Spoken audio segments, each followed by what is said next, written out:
नमस्कार. भारतीय राज्यघटनेतले मूलभूत हक्क अनेकांसाठी हा खूपच अवघड विषय असतो. हो, विशेषतः ते कलम आणि त्यांचा क्रम लक्षात ठेवणं. अगदी. पण आज आपण कायद्याच्या खोलात जाणार नाही आहोत. नाही, अजिबात नाही. आजचा उद्देश एकदम सरळ आहे. आपल्याला काही स्टोरी ट्रिक्स मिळाल्या आहेत ज्या वापरून कलम 14 ते 32 आपण कायमचे लक्षात ठेवू शकतो. बरोबर. याला एक वेगवान उजळणी सत्र समजूया. फक्त ट्रिक्स आणि त्यांचा वापर. चला तर मग वेळ न घालवता सुरुवात करूया. पहिला हक्क आहे समतेचा हक्क, कलम 14 ते 18. आणि यासाठी एकच वाक्य लक्षात ठेवायचे. कोणतं? वाक्य आहे, कायद्याने भेदभाव न करता सर्वांना संधी दिली, अस्पृश्यता संपवून पदव्या रद्द केल्या. वाह! एका वाक्यात 5 कलम. चला, याला तोडून बघूया. पहिला शब्द कायद्याने. कायद्याने म्हणजे कलम 14, कायद्यापुढे समानता. परफेक्ट. पुढचा शब्द भेदभाव न करता. हे झालं कलम 15, धर्म, वंश, जात यावरून भेदभाव करण्यास मनाई. बरोबर. मग येतं सर्वांना संधी दिली. अस्पृश्यता नष्ट करणे. आणि शेवटचा भाग पदव्या रद्द केल्या म्हणजे कलम 18. ज्या काही महाराजा, राव बहादूर पदव्या होत्या त्या रद्द. उत्तम. बघा, एका वाक्यात कलम 14, 15, 16, 17 आणि 18 सगळी लक्षात राहिली. ही ट्रिक तर मस्तच आहे. आता पुढच्या हक्काकडे जाऊया. स्वातंत्र्याचा हक्क, कलम 19 ते 22. हो, आणि इथे एक छोटीशी गोष्ट आहे.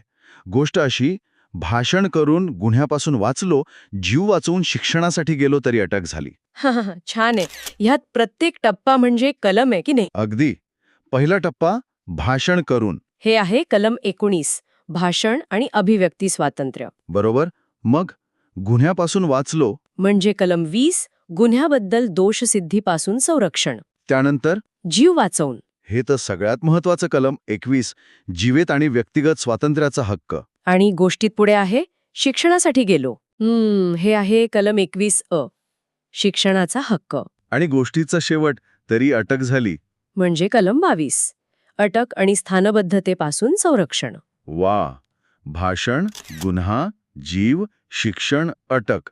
किती सोपं झालं हे. थांबा.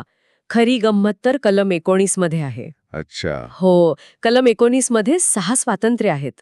त्यासाठी एक छोटी उपकथा आहे. ओके, सांगा. गोष्ट अशी, एका माणसाने भाषण दिले. मग लोक जमा झाले. त्यांनी संघटना बनवली. मग ते देशभर फिरले तिथेच राहिले. आणि व्यापार सुरू केला. अगदी बरोबर. तुम्हाला माहितीये ही गोष्ट? हो, आणि यानुसारच तो क्रम लागतो. 19A म्हणजे भाषण स्वातंत्र्य. बरोबर.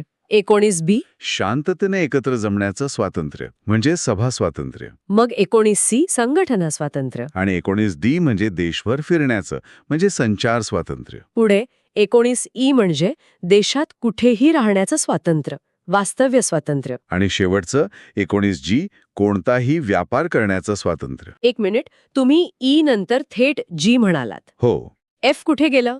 हाच तर या गोष्टीतला ट्विस्ट आहे. 19F म्हणजे संपत्तीचा हक्क आता मूलभूत हक्क नाहीये. अगदी बरोबर. 44व्या घटनादुरुस्तीने तो रद्द झाला.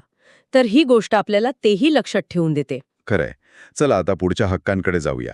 इथे एक मोठं वाक्य आहे जे अनेक कलम कव्हर करतं. हो, कलम 23 ते 30 साठी.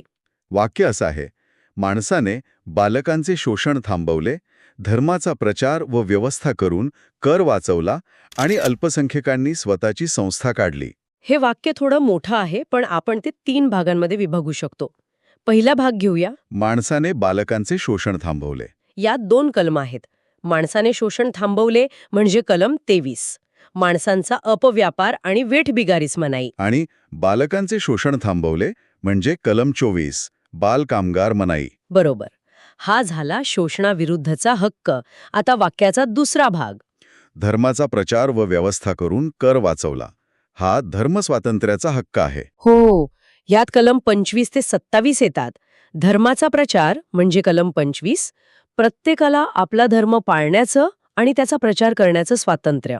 मग व्यवस्था करून हे आहे कलम 26, धार्मिक व्यवस्था पाहण्याचं स्वातंत्र्य.